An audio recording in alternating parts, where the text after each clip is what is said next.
우리 함께 말씀 보도록 하겠습니다. 함께 보실 말씀 베드로전서 말씀입니다. 베드로전서 1장 우리 6절 7절 말씀을 함께 보도록 하겠습니다. 베드로전서 1장 6절 7절 말씀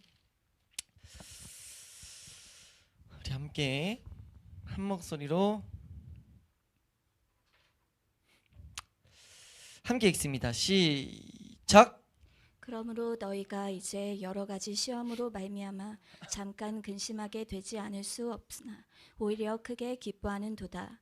너희 믿음의 확실함은 불로 연단하여도 없어질 금보다 더 귀하여 예수 그리스도께서 나타나실 때에 칭찬과 영광과 존귀를 얻게 할 것이니라. 아멘. 네, 우리 금요 기도회를 보니까 3주 만에 우리가 보게 됩니다. 우리 5월이 1, 2, 3, 4, 5, 30일 다음 주까지 있네요. 우리가 5월 2일 날 2일 7일 첫 주에 보고 지금 이제 보는데 첫 주에 말씀드린 대로 한 번 더 복습하면서 이걸 통해서 우리가 어떻게 이 말씀을 통해서 어떻게 이 영적 침체의 한 가지 문제를 이겨나갈 수 있는지를 우리가 보기로 했었어요. 우리가 그래서 주제가 뭐였냐면 제목이 영적 침체를 가져다주는 제목이 시련이었습니다. 시련. 여러 가지 시험, 이 시험이 우리로 하여금 근심하게 만든다. 우리가 영적 침체로 나아가게 만든다라는 것을 우리가 다뤘었습니다. 기억 좀 나시나요? 혹시 이거 한 번이라도 복습하셨다. 우리 시련 1 복습하셨다 있으신가요? 손 이렇게 한 번이라도 복습하셨으면 좀 더 알겠지만 이것은 우리가 그리스도인의 특별한 하나의 상황을 먼저 전제를 두고 이 내용을 우리가 봐야 된다고 말씀드렸어요. 한번 따라할까요? 그리스도인의 특별한 모습. 특별한 모습 중에 가장 특징은 무엇이냐? 우리 안에 두 가지 마음이 공존한다는 것을 또렷하게 느낀다는 거예요. 우리가 창세기 말씀 때도 봤던 것처럼 이 탄생, 우리의 빛이 있으라 하신 은혜가 우리 가운데 오면은 그 둘째 날부터 나뉘게 한 역사가 있다고 말씀드렸죠. 그러니까 우리 가운데 나뉘게 되는 것은 복 중에 복입니다. 그러니까 우리 성경에는 이런 복음이 아니라고 저번 시간에 좀 길게 설명했어요. 우리가 예수 믿고 나서 아예 복을 받는다, 예수 믿고 나서 문제가 생겼으면 잘못했다라고 여기게 하는 건 성경에서 가르치는 그리스도인의 모습이 아니에요. 그러니까 우리가 만들어낸 가짜 그리스도인의 모습입니다. 그렇게 되면 다른 신앙생활을 추구할 수밖에 없어요. 그러니까 고난이 있는 것은 그리스도인에게 반드시 필수 불가결한 하나의 내용이라는 거죠. 필수적인 내용이라는 거예요. 그러니까 우리가 그 사도 바울이 이런 말을 하는 것을 보게 되는데 우리 말씀 하나 보시면은 고린도후서 4장 8절에서 10절 말씀 보면요. 함께 읽습니다. 시작. 우리가 사방으로 우겨쌈을 당하여도 쌓이지 아니하며 답답한 일을 당하여도 낙심하지 아니하며 박해를 받아도 버림바 되지 아니하며 거꾸러뜨림을 당하여도 망하지 아니하고 우리가 항상 예수의 죽음을 몸에 짊어짐은 예수의 생명이 또한 우리 몸에 나타나게 하려 함이라. 네, 지금 여기서 성경에서 말하는 이 모습이 무엇이냐? 바울이 자기의 상태, 우리 그리스도인의 상태를 말하는데 우리에게 분명 무슨 상황이 올 수 있냐? 답답한 일을 당할 수 있다는 거예요. 그리스도인에게는 두 가지 마음이 계속 공존할 수 있다는 것을 우리는 알아야 됩니다. 그러니까 우리가 이 세상에서 괴로움을 당하지만 그 가운데는 기쁨을 얻을 수 있는 자라는 거죠. 우리 그 무명이어도라는 찬양에도 그런 것들을 계속 고백하잖아요. 그러니까 그리스도인은 우리가 두 가지 마음이 있다는 것을 계속 전제해야 된다라는 것. 근데 여기서 문제는 무엇이냐라고 했을 때 이 일시적으로 오는 답답, 슬픔, 여러 가지 감정이 그러니까 없는 게 아니라고 했어요. 이 부분을 안 두면 우리 영적 침체에 대해서 오인하게 됩니다. 그러니까 뭐라고 하죠? 진단을 잘못하는 거? 오진하게 돼요. 오진. 우리가 오진하면 안 되는 거죠. 우리가 우리 상태를 진단해야 되는데 어떤 잘못된 모습 하나 딱 발생했을 때 난 이제 영적 침체 들어갔다라는 진단이 나오면 안 된다는 거예요. 문제는 뭐냐면 이 두 가지가 있을 수밖에 없지만 이 한 가지 들었던 그러니까 하나님으로부터 나오지 않은 마음이 들었을 때 그 마음이 나를 자각하게 되는 것. 그래서 오늘 잠깐 읽었던 말씀에도 나오지만 낙심하게 되는 것. 그러니까 그렇게 나아가면은 영적 침체 온다는 거죠. 그래서 이 사도 이 베드로를 통해서 하나님은 무엇을 우리에게 가르치냐면은 이 세상 살아가다가 오는 여러 가지 근심이 왔을 때 우리가 어떻게 대처해야 되는지를 보여주고 있다는 거예요. 한번 따라할까요? 여러 가지 시험. 여러 가지라는 단어를 저번 시간 설명드렸었는데 다시 한번 말씀드리면 스펙트럼이 넓다는 겁니다. 그러니까 여러 가지가 쓰이는데 여러 단어에서 쓰여요. 은혜도 여러 가지가 많이 쓰이지 않지만 이 단어가 쓰일 때마다 우리가 이 죄에 대해서 혹은 시험에 대해서 은혜에 대해서 하나님 능력에 대해서 여러 가지다. 그러니까 한 가지로 지칭하지 않고 여러 가지가 있을 수 있는 것들이잖아요. 그런 맥락에서 시험도 마찬가지라는 거예요. 그래서 시험이 왔을 때 여러 가지 시험이 왔을 때 우리는 낙담하게 되면 안 된다는 겁니다. 낙담하게 되면 뭐하기 때문에? 우리가 영적 침체의 문제로 빠지기 때문에. 그래서 우리가 이런 문제에 대해서 이기는 이 방법에 대해서 우리가 정확히 알아야 될 줄로 믿습니다. 우리가 여기서 우리가 시작하는 이 시점에서 이 말씀을 대하는 시점에서 정확히 새겨놔야 될 것은 한번 따라할까요? 두 가지가 동시에 있을 수 있다. 그러니까 하나님의 은혜를 향해 나아가서 기쁨이 있으면서도 슬픔이 있는 거죠. 그러니까 반대로 괴로움이 있는데도 우리는 기쁨을 향해 나아갈 수 있어요. 이걸 정확히 하지 않으면 마귀는 기도할 때마다 너 슬픔 다 처리하고 가야지, 너 짜증 다 처리하고 가야지, 너 근심 다 처리하고 가야지, 이런 식으로 우리를 오해하게 만든다는 거죠. 그러면 기도가 우리가 자유롭게 기도할 수가 없다는 거예요. 이해되세요? 그래서 우리가 어떠한 감정이 들 때 그런 감정이 나를 사로잡지 않게 하는 것이 너무나 중요하다라는 것. 왜요? 그리스도인에게는 그런 감정을 극복할 수 있는 힘이 있기 때문에. 그래서 우리가 그 차이를 정확히 알아야 된다. 감정 자체를 아예 느끼지 않는 것이 아니라 차이를 아는 것이다 라는 것을 우리가 잘 정리해 놓고 가야 될 줄로 믿습니다. 그래서 이 사도 베드로가 이제 베드로 전서에서 우리에게 쓰는 것이 베드로서 2장 11절 12절에서 한 가지의 이제 시험의 모습을 나타내는데, 이 당시에는 예수 그리스도를 믿는 것 때문에 오는 실제적 박해가 너무 심했어요. 그래서 여기서는 첫 번째 큰 모습인 박해에 대해서 좀 자세히 언급을 하거든요. 11절 12절 박해뿐만 아니라 좀 포함되어 있지만 11, 12절 말씀 한번 읽겠습니다. 시작.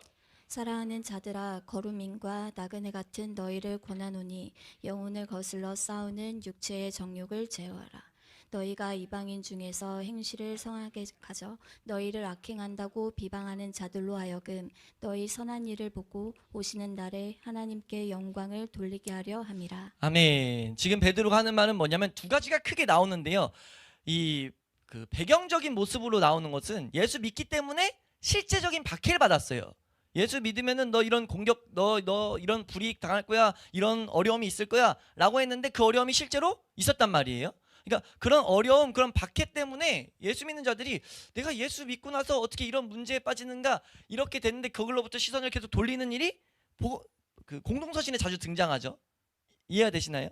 예수님을 믿기 때문에 오는 박해. 근데 이것뿐만 아니라 이 안에서는 또 뭐가 돼 있냐? 우리 안에서 나타나는 문제 또 말하고 있어요. 우리 안에 육체의 정욕 때문에 나타나는 어려움. 하나님을 쫓기 원하는데 육체의 다른 마음이 계속 공조한단 말이에요. 그러니까 그런 마음이 있다는 게 배경이에요. 왜냐하면 육체의 정욕을 제어하라고 하는 건 뭐가 있다는 거예요? 육체의 정욕이 계속해서 들어간다는 거죠. 그러니까 이 마음을 우리가 이상하다고 여기면 안 된다는 거죠. 정확히 진단해야 돼요. 왜냐하면 마귀가 이걸 가지고 계속 뭐라고 하냐면 너 이상한 거야, 너 지금 잘못된 거야 라고 말해서 낙심하게 만들거든요. 근데 그게 아니라는 거죠. 분명히 있을 수밖에 없다는 거예요. 그러니까 우리가 절대 오해하면 안 됩니다. 이 세상 사는 동안은요, 우린 이 육체적인 죄에서 그러니까 완전한 극복은 없어요. 단지 그때그때 극복의 맛을 보게 하시는 거죠. 한 죄 한 죄를 이기는 맛을 보게 하시는 거예요. 어떤 종류를 완전하게 정복하는 건 없다는 거예요. 계속해서 문제들이 발생한다는 것을 우린 정확히 알라고 말한다는 거죠. 왜요? 정확히 알지 않으면 마귀 속삭임에 속을 수밖에 없어요.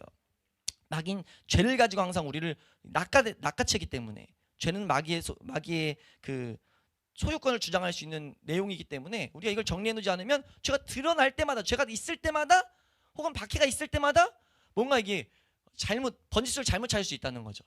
그러니까 우리가 이 진단을 정확히 해야 된다는 것, 이건 사실 영적 침체 앞에 있던 내용들 중에 보완되는 내용이 지금 이 내용에 좀 다 있습니다. 우선은 지금 서론적으로 나눌 때 두 가지 마음이 있는 것을 정확히 알아야 되고, 이것은 정상이다라는 것을 우리에게 말하죠. 그래서 사실 이 마틴 로이드 존스 목사님은 이 파트를 가르치시면서 수많은 종류들을 설명해요. 그러니까 이런 실제적인 육체적인 박해, 혹은 바울 경우에는 데마가 이제 제자처럼 쫓아다니다가 떠나거든요. 떠났을 때 그 상실감, 그런 게 우리 있을 수 있잖아요. 우리가 사람으로 인한 상실감, 이런 것들이 있을 수 있단 말이에요. 혹은 오해로 인한 그런 힘듦, 난 아무것도 잘못한 게 없는데 날 오해해버릴 수 있단 말이에요. 그러니까 하나님을 향해 올바로 가고 있었는데 날 오해해가지고 그 오해로 인한 여러 가지 오는 그 하나님 앞에서 사람들을 통해서 박해를 받고 내 안에 낙심되는 마음들 들 수 있다는 거죠. 근데 그런 마음이 드는 것은 문제가 아니지만 잠식돼 가지고 내가 그런 문제 가운데 빠져버리는 것은 이거는 문제가 된다는 거죠. 그럼 이걸 이기는 법을 정확히 알아야 된다는 거예요. 그러니까 정확히 다시 한번 이제 이 말씀을 해결법을 보기 전에 다시 한번 정확히 하면요, 강력한 것을 우리는 알아야 됩니다. 뭐가 강력하냐? 한번 따라할까요? 우리 안에 일어나는 감정의 문제들. 이 감정의 문제들은 강력하다는 걸 알아야 돼요. 우리를 낙심시키기에 충분하다는 거죠. 그렇기 때문에 우리는 이것을 정확히 알아야 된다. 이런 감정이 일어났을 때 어떻게 해야 되는가? 이 베드로 사도를 통해서 가르치는 이 말씀을 마음에 새겨놓고 이 말씀으로 대적해야 돼요. 이 감정이 날 장악하지 못하도록. 대적한다는 건 다른 것이 아니라 우리가 영적 침체 처음 파트인가 몇 번 다뤘던 것 같은데 선언하는 거죠. 내 영혼에 계속 말씀을 선포하는 겁니다. 우리는 이런 것이다 라고 선포해야 된다는 거죠. 그래서 우리가 저번 시간에 이제 그 내용으로서 우리가 무엇을 말했었냐? 시험이 올 수밖에 없지만 무엇을 해야 되냐? 하나님의 사람, 그러니까 하나님의 사람이다 라는 것을 정확히 기억해야 된다고 말씀드렸어요. 하나님의 사람인 것을 기억하는 건 무엇을 의미하는가? 하나님의 필요에 따라서 이뤄진 일이다. 왜요? 하나님 사람은 뭐하기 때문에? 하나님이 책임지기 때문에. 하나님 구원하신 자는 하나님이 책임지기 때문에 거기서부터 시작하면 어떤 어려움이 있든지 다 하나님의 필요에 따라서 일어난 일이다 라는 것을 달았어요. 이해되세요? 그래서 이걸 세 가지로 크게 우리가 삶 가운데 시련이 왔을 때 이것이 이제 두 가지로 구분될 수 있다고 말씀드리는 건데, 첫 번째 부류는 이 하나님의 사람이기 때문에 우리를 만들어가는 과정에서, 우리를 온전케 하시는 과정에서 일어나는 일로 우린 볼 수 있다는 거죠. 한번 더 할까요? 우리를 온전하게 만드는 것. 그러니까 우리를 온전하게 만드는 것에서 나오는 모습. 그러니까 우리를 온전하게 만드신 손길, 우리 그 가운데 우리가 더욱더 어려운 일들을 잘 감당할 수 있도록, 큰 시험을 견딜 수 있도록 우리가 준비시키는 것, 혹은 우리가 어떤 일들을 잘 감당할 수 있도록 준비시키는 것. 그래서 이거 세 가지를 나눴다고요. 온전하게 만드는 것, 우리를 준비시키는 것, 큰 시험을 이길 수 있도록 힘을 주시는 것. 근데 이게 세 가지 다 사실 한 맥락으로 하나님이 우리를 온전하게 만드시는 그런 과정이라는 거죠. 우리 로마서 8장 29절 말씀, 로마서 8장 29절 우리 말씀 한번 보시면요, 네, 한 말씀 읽겠습니다. 시작. 하나님이 미리 아신 자들을 또한 그 아들의 형상을 본받게 하기 위하여 미리 정하셨으니 이는 그로 많은 형제 중에서 맏아들이 되게 하려 하심이니라. 아멘. 이 말씀 가운데 형상을 본받는데 한순간에 딱 변화되는 게 아니에요. 점점점 닮아가는 거죠. 점점점 닮아가게 만드시는 도구로서 시험을 사용한다는 거예요. 그러니까 그 시험을 통해서 우린 뭐한다? 하나님의 사람으로 더욱더 온전해진다. 이걸 야고보서 1장에서 말하죠. 여러 가지 시험이 만나거든 기쁘게 왜 여겨야 되냐? 그 시험이 우리로 하여금 우리를 온전하게 만들 것이기 때문에. 그러니까 우리가 자라가게 되는 그 일로서 시험이 반드시 사용된다라는 것을 알아야 된다는 거예요. 그래서 우리가 여러 가지 시험을 만날 때마다 이 시선을 갖고 살아가야 된다는 거죠. 그래서 우리가 여러 시험을 만났을 때 하나님이 나를 만드시는 과정이구나, 이런 것들을 바로 떠올림으로써 이걸 어떤 유익을 얻을 수 있는가? 믿음이 사용됩니다. 그 가운데 믿음이 사용돼서 뭐하냐? 기다리게 된다는 거죠. 내가 그 환난 가운데 낙심하지 않고 오히려 기다리고 기대할 수 있죠. 하나님이 나의 이 사건을 통해서 어떤 일을 이루실까? 어떤 것을 만드실까? 혹은 어떤 것을 이기게 하실까? 어떤 시험, 어떤 환난들을 내가 아주 하나님의 사람처럼 넘어가게 하실까? 이런 것들을 시선을 갖게 됨으로써 그런 환난들을 만났을 때 하나님을 찬양하며 노래하면서 건너가는 거예요. 우리가 그런 은혜가 우리 삶 가운데 경험될 수 있길 축원합니다. 또 한 가지 모습으로는 뭘 말씀드렸냐면 징계일 수 있다는 거죠. 우리가 크든 작든 이것도 사실 만드는 과정 중에 있다는 거예요. 어떤 죄가 있을 때 우리는 끊임없이 뭐예요? 죄성은 뭡니까? 끊임없이 숨거나 핑계대거나 그 죄를 안 다루게 만들려고 해요. 근데 하나님께서 여러 가지 시험, 날 근심케 하는 사건들을 통해 가지고 뭐하게 하느냐? 우리가 근심케 되는 사건으로 그 죄들이 내 안에 죄란 문제를 내가 방치하고 있었구나 라는 것들을 깨닫게 하신다는 거죠. 그러니까 우리가 감정이 요동하게 되는 이런 사건들 앞에서 이렇게 돌아보는 그런 은혜가 있어야 돼요. 이 말씀을 세워놓고 하나님 어떤 것입니까? 찾아가는 그런 은혜가 있어야 된다는 거죠. 제가 이 말씀, 여기까지가 저번 주 내용인데 이 말씀을 전하고 나서 기도하면서 든 생각이, 이거 자칫 잘못하면 오해가 좀 있을 수 있겠다라고 하는 부분이 뭐냐면, 어려운 일을 당하면, 좀 우리가 살다가 보면은 어려운 일 같은 게 많잖아요. 수도 없이. 그 어려운 일을 당했을 때 다 이것을 찾아야 된다라고 여길 수도 있겠다라는 생각이 문득 들더라고요. 근데 이 말씀을 정확히 좀 보면요, 다 어떤 힘들이 딱 닥쳤다가 무조건 이 두 가지로 찾아가는 것은 어떻게 보면 정확히 보면 좀 옳지 않아요. 왜냐하면은 우리 믿음의 사람들은 어떤 일들 당했을 때 제가 어떻게 정리해 놨냐면, 우리가 어떤 힘든 일이라도 딱 닥쳤을 때 내가 감사함으로 넉넉하게, 이미 주신 은혜 때문에 감사함으로 넉넉하게 감당할 수 있는 모습이 나타날 수가 있어요. 혹은 어떤 말씀을 지키기 위해서 씨름을 계속하는, 그러니까 답은 이미 알고 있는 경우가 있죠. 그럼 이렇게 찾아가는 것은 지금 여기서 요구하는 바가 아니에요. 뭔 말인지 이해가 되시나요? 그러니까 우리가 삶 가운데 우리 말씀이 정확히 적용돼야 되잖아요. 그 중에 지금 여기서 너무 표면적으로 확실한 한 가지는, 어려운 일이 닥쳤을 때로 우리는 볼 수 있다고요. 우리가 살기에 조금이라도 어렵다 생각하는 일들 닥쳤을 때, 그러니까 우리가 그 어려운 일들을 하나님의 은혜로 이미 감사함으로 감당하는 모습이 있을 수 있어요. 그럴 땐 이 말씀은 해당 안 된다는 거예요. 이 말씀에 정확한 해당되는 사건은 뭐냐면, 어떤 일이 날 힘들게 하는 사건이 왔는데 부정적인 감정이 나를 사로잡으려고 할 때, 그때 이 말씀으로 우리 적용시켜야 된다는 거죠. 내가 아직 답을 모른다는 거거든요. 답을 모른다는 것은 이 시선을 지금 이 말씀을 사용해야 될 때라는 겁니다. 그러니까 하나님이 날 준비시킨다, 혹은 하나님이 큰 시험을 견디게 하신다 라는 마음을 준다던가, 아니면 1차적으로 돌아볼 건, 하나님 내가 혹시나 내가 죄를 방치하고 있었던 것, 하나님이 다루기 원하셔서 말씀하셨지만 방치하고 있었던 것은 없진 않은지 돌아보게 해달라는 그런 은혜를 우리는 구해야 된다는 거죠. 우리가 그렇게 함으로써 우리가 그리스도인으로서 우리가 이 두 가지 이 마음, 감정, 이 부정적인 감정이 나를 사로잡지 않게, 돌아볼 때 이미 부정적인 감정이 하나님이 사로잡지 못하게 은혜 주실 줄로 믿습니다. 그 장악해서 영적 침체로 안 빠질 수 있다는 거예요. 이해되세요? 그래서 이 사도 베드로가 이 내용을 지금 우리에게 가르치고 있다라는 것, 우리가 이걸 담아두고, 이것이 이제 첫 번째 이 문제, 여러 가지 시험을 통해서 근심하게 될 때 영적 침체에 빠지지 않게 될 중요한 한 가지 모습이라는 겁니다. 정확하게 진단해야 된다는 거죠.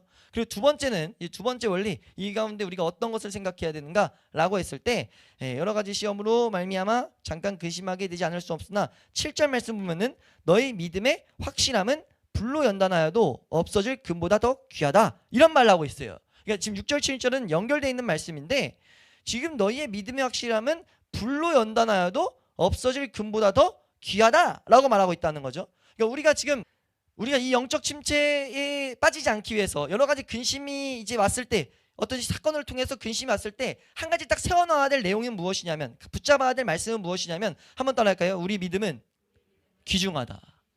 우리 믿음은 귀중하다는 것을 놓치면 안 돼요. 그 안은 뭐가 있냐? 우리의 믿음은 능력이 있다 라는 것을 놓쳐서 안 된다는 거죠. 하나님이 우리에게 믿음을 주셨다는 그 사실은요, 엄청난 복이란 걸 우리는 놓쳐서 안 됩니다. 왜냐하면 우리에게 심어놓으신, 우리가 중생함으로 말미암아 우리 안에 영에 심겨진 믿음은요, 말씀을, 하나님의 이 언약을 내 것으로 삼는 능력이 있거든요. 그렇기 때문에 이 믿음은 너무 귀한 거예요. 이해되세요? 한번 따라할까요? 믿음이 귀함. 믿음이 귀한 것을 우리가 놓치지 않아야 된다. 여기 지금 비교하는 게 그래서 뭡니까? 금을 비교하고 있어요. 금을 봐라. 금이 이 세상에서도 지금 한결같이 귀하잖아요. 근데 그 귀한 금보다 더 귀한 것이다. 이걸 우리는, 믿는 자들은 붙잡아야 된다는 거죠. 한번 따라할까요? 믿음은 금보다 더 귀하다. 우리가 이것을 딱 붙들고 나아갈 때 뭘 그 가운데 우리가 말씀하시는지를 발견해야 되냐면, 믿음을 사용하라는 거죠. 믿음이 사용돼야 된다는 겁니다. 근데 믿음이 사용될 때 어떻게 사용돼야 돼요? 지금 금과 빗대서 사용되고 있어요. 믿음이 계속 사용됨으로써 이 금보다 더 귀한 것을 우리가 경험해야 된다는 거죠. 이 가운데 깔려있는 중요한 교리 중에 한 가지는 무엇이냐면요, 우리 가운데 성경의 중요한 진리 중에 한 가지가 무엇이냐면, 우리 가운데 있는 믿음, 하나님이 예수 그리스도를 통해서 중생의 은혜를 주실 때 선물로 주신 믿음은 계속 사용돼야 됨에도 불구하고 뭐 하게 되냐면, 사용되지 못하게 되는 것을 우리는 발견하게 돼요. 왜요? 마치 우리 안에 불순물, 금 안에 불순물이 많이 섞이면은 뭐라고 하죠? 뭐 14K, 16K 있나? 14K, 18K 해가지고 그 K를 나누는 게 뭡니까? 불순물 많이 섞인 거, 이런 구분이잖아요. 뭔 말인지 이해가 되세요?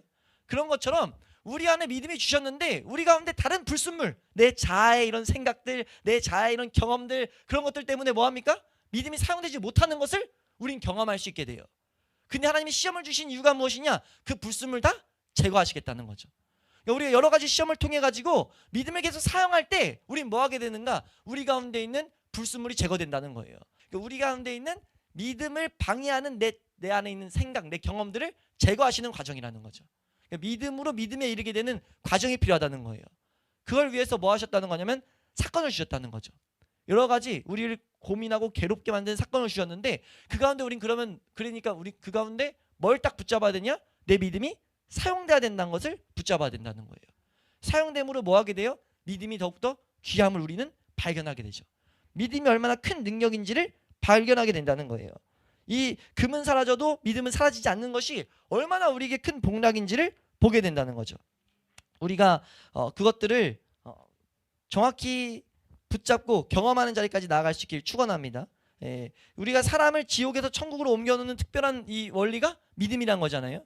이 믿음이라는 것이 우리 가운데 주어졌을 때 단순히 사람이 여기 뭐예요? 지옥에서 천국으로 가는 마지막 때의 딱 열쇠만이 아니라는 거죠. 딱 주어져서 이 세상에서도 지옥과 같은 이 세상 가운데 하나님의 사람, 천국을 바라보며 사는 사람으로 만드는 것이 믿음이라는 거예요. 그래서 우리가 이 믿음을 사용해야 된다는 것, 이 귀한 믿음을 사용해야 된다는 것을 항상 새겨놔야 된다는 겁니다. 한번 따라할까요? 주여, 내가 믿음을 사용하게 하여 주시옵소서.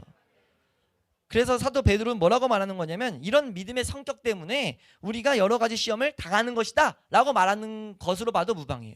믿음은 연단받아야 되기 때문에. 왜요? 불순물이 껴있으니까. 나라는 불순물이 껴있으니까. 믿음을 계속 연단해서 하나님의 사람이 믿음의 사람이 될 수 있도록, 그 믿음으로 믿음에게서 오직 의인은 믿음으로 말미암아 살리라 함과 같으니라 한 그 말씀이 우리 삶 가운데 성취되게 만드는 거죠. 우리가 그런 일을 위해서 시험을 주셨다 라는 그 태도를 안 놓칠 때 우린 영적 침체에 빠질 일이 없다는 것을 우리가 반드시 기억함으로 이 시험 때문에 영적 침체에 빠지지 않을 수 있기를 주의 이름으로 축원합니다. 그래서 이 가운데 좀 더 설명을 드리면 한 가지 더 이런 원리를 우리가 보게 되면 우리 한번 7절을 다시 한번 우리가 읽어보도록 하겠습니다. 7절 말씀입니다. 시작. 너희 믿음의 확실함은 불로 연단하여도 없어질 금보다 더 귀하여 예수 그리스도께서 나타나실 때에 칭찬과 영광과 존귀를 얻게 할 것이니라. 네, 아멘. 여기서 지금 말하는데 믿음의 확실함은 이라고 말하고 있어요. 사실 여기 말해 믿음의 확실함, 그러니까 이 확실함이라는 단어가 좀 더 표현하면 증명서, 어떻게 보면 확정된, 어떻게 보면 이렇게 그 뭐라 하죠? 보증서 이와 같다는 거예요. 그러니까 우리 믿음의 확실함, 우리 가운데 믿음이 있어. 근데 그 믿음이 확실한 거 어떻게 할 수 있어? 라고 묻는 거예요. 성경은 믿음이 확실한 걸 어떻게 할 수 있습니까? 우리 가운데 하나님이 중생 때 선물로 주신 믿음이 있어야 구원받잖아요. 우리가 하나님의 백성, 그러니까 하나님의 그 계획 가운데 마지막 때 예수 그리스도 다시 오실 때 우리가 그 부활에 동참한 자라는 것을 어떻게 할 수 있습니까? 믿음의 열매를 계속 봐야 된다는 거예요.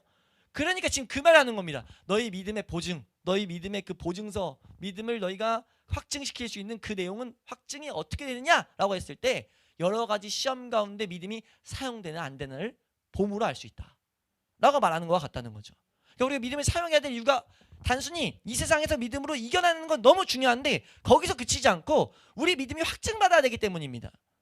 한번 더 할까요? 우리의 믿음이 확증받아야 된다. 그래서 믿음이 확실하면 우리 가운데 어떻게 되는가? 예수 그리스도께서 나타나실 때 칭찬과 영광과 존귀를 얻게 한다는 거죠. 뭐가요? 믿음이 확실해진 그 사건들은, 우리의 믿음이 사용된 그 모든 것들은 하나님 보시기에 다 공로가 된다는 거예요. 하나님 받으시는 칭찬할 내용이 된다는 거죠. 왜 이게 사실 성경의 맥락과도 이건 일치를 이루거든요. 왜냐하면 믿음이 사용될 때 하나님 말씀이 우리 삶을 통해서 증명되는 거거든요. 우리 믿음은 말씀에 근거돼야 되니까 말씀에 근거돼서 우리가 여러 가지 시험 가운데 그 시험에 주는 여러 가지 힘듦을 말씀으로 이겨나갈 때, 하나씩 이겨나갈 때 그걸 보고 하나님 뭐라고 하냐면 하나님 영광 받으신다고 하죠. 말씀이 성취되는 모습이 하나님 영광 받으신다는 거예요. 그건 다 하나님 보시기에 상급인 거죠. 하나님이 다 칭찬할 만한 내용이라는 겁니다. 하나님 그래서 말하는 것이 너희 믿음의 확실함이 예수 그리스도께서 나타나실 때에 칭찬과 영광과 존귀를 얻게 할 것이다. 우린 이걸 잊어서 안 된다는 겁니다. 그래서 이걸 딱 붙들고 우리가 여러 가지 시험을 통해서 근심이 올 때마다 첫 번째 모습은 뭐예요? 내가 이게 하나님의 사람이기 때문에 온 모습이다. 그러므로 우리는 감사함으로써 이 두 번째 태도로 뭐 해야 돼? 두 번째 스텝, 두 번째 단계로 뭐 해야 되냐? 믿음을 사용해야 된다. 그걸 새겨놔야 된다는 거죠. 그리고 그걸 통해서 뭐 한다는 거예요? 나의 믿음이 보증을 얻게 된다. 그 믿음이 열매 맺을 때마다 우리가 믿음으로 하는 사건들을 거쳐 나갈 때마다 감사해야 될 이유가 여기 있습니다. 우리가 사도신경 때도 한번 다뤘던 내용인데 우리가 그 여러 가지 죄와 싸움, 이 세상에서 하나님의 사람으로 살아가면서 이 믿음이 사용될 때 우리가 뭐 한다고 했어요? 승천이 내 것이라는 것, 그 부활이 내 것이라는 것을 보증받는다는 내용을 설명했었단 말이에요. 그 맥락과 일치를 이루는 내용이에요. 그러니까 사도 베드로도 지금 그걸 가르치고 있다는 거죠. 너희가 이 세상 살아가다가 여러 가지 시험을 만나서 근심하게 될 때마다 너희가 반드시 알아야 된다. 너희 믿음을 사용해야 된다는 것. 믿음의 확실함이 그 가운데 증명될 거라는 것. 그래서 너희가 스스로 너희 하나님의 사람들아, 이 세상에서 나그네로 살아가는 사람들, 나그네로 살아가다 보니까 끊임없이 이 세상에서 받을 수밖에 없단 말이에요. 세상 사람들에게 또 나에게 여러 가지 근심과 염려가 쌓일 수밖에 없어요. 왜요? 믿음으로 걸어가다 보니까 아무도 그렇게 안 걷거든요. 나그네는 뭐냐면은 주변 사람을 봐도 아무리 봐도 내 생각과 다른 사람들인 거예요. 내 모습과 다른 모습인 거죠.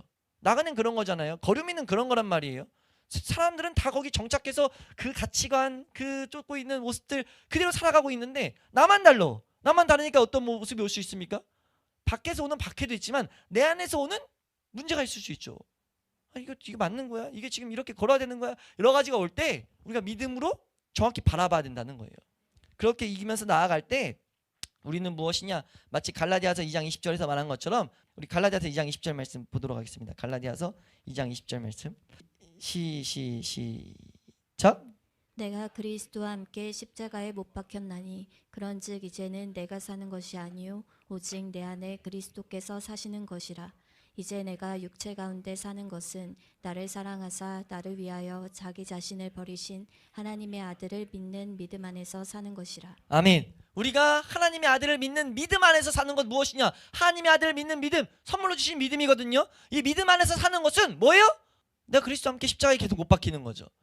우리가 그럼으로써 이 마틴 루이디누스 목사님은 뭐라고 진단하냐면 우리가 겉만 그럴듯한 그리스도인과 진정한 그리스도인의 차이점은 이를테면 반짝인다고다 금은 아니다 라는 시험을 통과하느냐 아니냐 한 데 있다 라는 표현을 써요. 그러니까 반짝인다고 다 금은 아니잖아요. 금은 뭡니까? 불 가운데도 남는 것이 금이에요. 그 순금을 만드는 과정이 그렇다고 하잖아요. 뜨거운 물로 녹여가지고 이제 흐물흐물한 액체가 금은 액체가 되고 나머지는 다 태워버리고 도가니에 넣어가지고 그걸 꺼내가지고 그걸 몇 번 과정을 거치면 99K 이제 가지고 99K가 아니지 99% 24K 네, 저는 원래는 몰라요. 하지만 24K 99%라고 보통 말하는데 그러니까 불순물을 최대한 다 빼낸 거 라고 할 때 순금이라고 하잖아요. 우리의 믿음을 거기에 빗대고 있다고요. 우리 믿음은 계속해서 그것을 과정을 통해 가지고 뭐 하게 되는가? 아, 이것이 내가 참된 그리스도인이라는 증거구나 라는 것을 우리가 볼 수 있게 된다는 거예요. 그리고 더욱더 그 믿음을 가지고 사용하게 된다는 거죠. 분명 성경은 말합니다. 믿음에 단계가 있다. 믿음에 차이가 있다. 이 차이는 어디서 드러납니까? 이 말씀대로 걸어감으로 이 믿음의 시련들을 감당할 때 우리는 믿음의 성숙을 경험하게 된다는 거죠. 우리가 더욱더 큰 믿음을 가지고 살아갈 수 있는 우리 축동회복의 교회 모든 이 기도에 나온 예배자들 되시길 축원합니다. 마지막으로 이 말씀 가운데 오는 위로의 말씀을 한 가지만 보고 넘어가면 이것을 말씀으로 딱 봤을 때는 할 수 있을 것 같아 보이는데 실제는 진짜 우리가 해보면 해볼수록 알겠지만 이건 진짜 진흙탕 싸움인 거죠. 네? 이 시련 가운데 이 감정이 일어난 것이 우리 얼마나 괴롭게 하는지 우리가 하나님 앞에 믿음 없는 이 모습 이것이 얼마나 괴롭게 하는지 싸움 본 사람들은 알잖아요. 근데 우리가 구분 지으라는 거예요. 내 안에 참된 믿음은 예수 그리스도를 통해서 받은 그 믿음만이 참된 믿음이다. 내가 가는 의지, 내가 가진 결단은 그 가운데 다 드러나는 거예요. 환난 가운데 하나님 앞에 뭐합니까? 우리의 겉모습은 뭐예요? 내가 가진 믿음은 어떻게 되냐면 싸그리 없어져요. 불평불만만 하고 있죠. 내가 하나님 앞에 막 뭐라고 이렇게 막 이런 모습만 내 가운데 남는단 말이에요. 믿음 없는 불신앙의 모습만 나타난다는 거죠. 계속 내 입에서는. 해보시면 알겠지만 계속 그런 모습이 나타나요. 근데 한켠에 남아있는 찬양에도 있는 것처럼 작은 가슴 뜨겁게 그 주님을 사랑하는 마음이 우리라고 뭐 하게 하느냐? 말씀을 붙들게 합니다. 그래서 우리가 이 말씀을 붙들고 씨름하며 나아감으로써 믿음이 조금씩 커져야 된다는 거죠. 우리 믿음의 장성한 분량을 꼭 이룰 수 있길 축원합니다. 어디까지요? 에베소서 말한 것처럼 그리스도의 장성한 그 모습에 닿을 때까지. 그 표현이 정말 복되잖아요. 그리스도는 어땠습니까? 어떤 환난이 있어도 하나님을 붙들고 나아갔어요. 어디까지요? 자기 목숨을 다 내놓을 때까지. 그러니까 겟세마네 기도를 할 때까지. 그런 은혜를 사도들도 나타냈고요. 네? 베드로도 아까 우리가 말씀 읽었던 바울도 사방에서 우겨쌈을 당해서 답답해도 낙심하지 않을 정도가 되는 거예요. 네, 우리가 그런 믿음의 자리까지 나아가기를 주 이름으로 축원합니다. 근데 이렇게 나아갈 때 실제가 이 싸움을 해나갈 때 너무 괴롭단 말이에요. 너무 우리가 사실 힘들 수 있단 말이에요. 그렇기 때문에 그걸 베드로도 알기 때문에 오늘 말씀 가운데 정말 복된 내용이 한 가지 등장하는데 그 위로되는 말씀, 우리에게 위로를 주는 말씀이 무엇이냐? 우리 6절 말씀을 다시 한번 잠깐 읽어보시면 6절 말씀을 읽어보시면 함께 읽습니다. 6절입니다. 시작. 그러므로 너희가 이제 여러 가지 시험으로 말미암아 잠깐 근심하게 되지 않을 수 없으나 오히려 크게 기뻐하는도다. 아멘. 우리에게 위로가 되는 말씀이 나타나는데요. 두 가지가 크게 보여집니다. 이것만 보고 말씀을 마치면 한 가지, 첫 번째는 무엇이냐면 한번 따라할까요? 잠깐이다. 분명하게 선언합니다. 이건 잠깐이에요. 이 가운데 평생 그리스도인이 고통 가운데만 있다는 것을 절대 설명하지 않습니다. 한 사건으로 지나간다는 거죠. 이해가 되세요? 우리 바울도 말하잖아요. 사람이 감당할 만한 시험밖에는 주시지 않는다. 우리 말씀 하나 읽어볼까요? 감당할 만한 시험밖에 주시지 않는다. 고린도전서 10장 13절 말씀. 고린도전서 10장 13절 말씀입니다. 10장 13절 함께 읽습니다. 시작. 사람이 감당할 시험 밖에는 너희가 당한 것이 없나니 오직 하나님은 미쁘사 너희가 감당하지 못할 시험 당함을 허락하지 아니하시고 시험 당할 즈음에 또한 피할 길을 내사 너희로 등이 감당하게 하시느니라. 아멘. 하나님께서는 시련을 주시기도 하고 거둘 수 있는데 하나님께서 정확한 방법, 정확한 때에 하나님은 우리에게 그 시련을 허락하신다는 거죠. 이 세상에서 올 수 있는 수많은 문제들을 잠깐 허용하신다는 거예요. 이해되세요? 하나님이 나쁜 일들을 만들어내신다는 게 아니라 사실 하나님의 보호하는 손길이 없으면 어떻게 됩니까? 제가 이 시험에 대한 거 설명할 때마다 한 번씩 이 설명을 좀 이렇게 설명을 꼭 드리는데 우리 하나님이 뭔가 나쁜 일을 만들어내시는 분은 절대 아니에요. 단지 우리가 이걸 알아야 돼요. 하나님의 보호하시는 손길이 딱 걷어지는 순간 우리에겐 수많은 악들이 우리에게 공격이 있을 수밖에 없다는 거죠. 그것들을 잠깐 허용하신다는 거예요. 허용하심으로써 사용하신다는 거죠. 우리 뭐 하도록요? 우리 믿음이 사용되도록. 믿음의 사용에서 뭐 하도록요? 이 세상에서 오는 그 악들을 이겨나가도록. 예수 그리스도가 이뤄놓으신 그 승리를 맛보게 하시도록. 우리도 그 승리를 사용하시도록 하나님께서 인도하신다는 거예요. 그럼으로써 우리가 알아야 될 것은 무엇이냐? 이 시험은 반드시 잠깐 있다 없어진다. 이것이 우리에게 위로가 될 줄로 믿습니다. 실제 그런 환난 가운데 이 말씀을 딱 새겨놓는 거예요. 하나님께서 허용하셨다라는 것과 하나님께서 나에게 가장 좋은 것으로 주신다라는 것과 이 시험은 반드시 내가 감당할 수 있는 시험이다 라는 것을 내 영혼에 계속 선포할 때 우리가 그 가운데 하나님이 이 말씀을 통해 주시는 위로가 분명히 있다는 것을 우리가 경험할 수 있기를 축원합니다. 그래서 베드로를 통해서 말씀하신 거죠. 시련을 주시되 잠깐 주신다라는 것을 우리가 기억할 수 있기를 축원합니다. 이 마틴 로이드 목사님은 이것을 가지고 어떤 메시지를 던지자면 이렇게 말씀하세요. 낙담과 압박감에 짓누릴 때 이 말을 떠올릴 수 있겠습니까? 라는 질문을 해요. 반드시 떠올리길 바란다는 거죠. 목회 이 노년에 이 마틴 로이든스 목사님이 우리 성도님들에게 말하는 거예요. 이 말 떠올릴 수 있겠습니까? 그러니까 말씀을 준비하면서 너무 큰 위로가 됐던 거예요. 그러니까 나온 말이거든요. 그러니까 같이 위로가 되길 바라는 거죠. 이 함께 신앙생활하는 우리 성도들이 여러 가지 시험을 받아서 반드시 믿음의 시련을 거쳐야 될 성도들이 이 말을 떠올려야 될 텐데 라는 마음으로 이렇게 질문을 해요. 여러 가지 낙담하는 그리고 삶 가운데 있는 여러 가지 압박감 가운데 짓눌릴 때 이 말을 떠올릴 수 있겠습니까?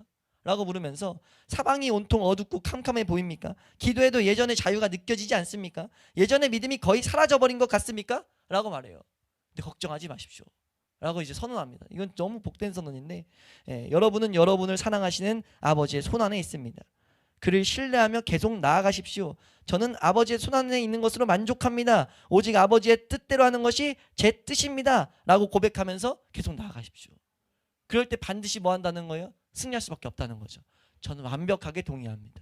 우리가 그 시선을 가지고 이런 고백이 우리 가운데도 있을 수 있길 축원합니다. 한번 따라 할까요? 오직 아버지의 뜻대로 하는 것이 제 뜻입니다. 한번 따라 할까요? 저는 아버지 손안에 있는 것으로 만족합니다. 하면 나아갈 때 이 시험은 반드시 잠깐 끝나는 것으로 우리가 선포하고 고백하게 될 줄로 믿습니다. 또 하나 위로는 무엇이냐? 우리가 위로로 하나님께서 말씀하시는 것은 무엇이냐? 한번 따라 할까요? 오히려 크게 기뻐하는도다. 이건 선언입니다. 선언. 근심하게 되지 않을 수 없으나 오히려 뭐 한다는 거예요? 크게 기뻐한다는 거죠. 이건 선언이에요. 반드시 우리 나그네 된 사람들은 이 세상에서 환난을 만났을 때 믿음을 사용하는 자들은 반드시 오히려 더욱더 크게 기뻐하게 된다. 환난이 생각 안 날 정도로 크게 기뻐할 수밖에 없게 된다. 이것을 바라보고 나아가자라고 지금 베드로가 우리에게 가르치고 있는 거예요. 우리가 이것을 기억하면서 고백할 수 있길 축원합니다. 예, 우리가 우리 스스로 고백해야 된다는 거죠. 하나님, 내가 한탄만 하지 않겠습니다. 하나님 주실 상급을 내가 기대하기 원합니다. 하나님, 이 말씀이 내 삶 가운데 더욱더 실제가 되게 하여 주시옵소서. 이런 기도, 이런 은혜를 구할 때, 우리가 성령님의 그런 도우심을 구할 때 이 말씀이 내 안에 있는 믿음이 붙잡게 되는 역사가 일어나게 된다는 거예요. 이 말씀을 내 안에 믿음이 붙잡게 되는 역사가 어떻게든 일어나는가, 그 기대감이 우리 가운데 심어진다는 거죠. 이 세상에 있는 그 환난의 문제, 시련의 문제는 그대로 있을지 몰라도 내 가운데 하나님 앞에서 오는 그 은혜가 온다는 거예요. 예? 그리 아니하실지라도, 나를 마치 다니엘의 세 친구가 말한 것처럼 내가 하나님의 도움의 손길이 없을지라도 나 하나님만 찬양할 것이다 라는 고백을 할 수 있게 된다는 거예요. 우리가 그 믿음이 사용되는 것을 우리 삶 가운데 반드시 경험할 수 있기를 주의 이름으로 축원합니다. 우리가 이 세상 살아가는 동안 잠깐 여러 가지 시험과 시련으로 근심하게 될 수 있다는 것을 잊어서 안 된다는 거죠. 그것 때문에 뭐 할 수 있어요? 눈물을 흘릴 수 있어요. 고통당할 수 있어요. 근데 우리는 알아야 된다는 거죠. 괜찮다는 거예요. 괜찮다는 거.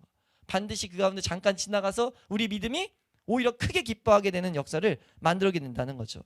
우리가 그것을 경험할 때마다 우리에겐 반드시 뭐가 오는가? 하나님 나라를 온전히 더욱더 소망하게 됩니다. 하나님 나라는 누가 소망합니까? 말씀으로 믿음이 더욱더 자란 자들만이 제대로 소망할 수 있어요. 네?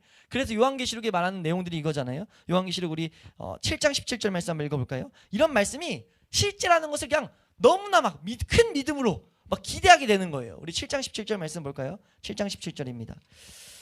함께 읽습니다. 시작.